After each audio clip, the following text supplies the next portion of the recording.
இறங்கு.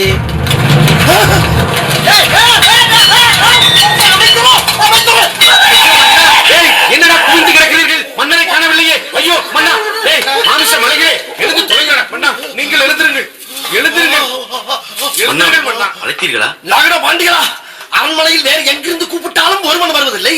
அந்த புறத்திலிருந்து கூப்பிட்டால் மட்டும் எல்லோரும் எகிரி வந்து நிமிதித்துக் கொள்ள பார்ப்பீர்கள். அமைச்சரே, இவர்கள் அனைவரையும் அரண்மனை மொட்டை மாடிக்கு கொண்டு சென்று ஆடைகளை உருவி அம்மாவாக வெயிலில்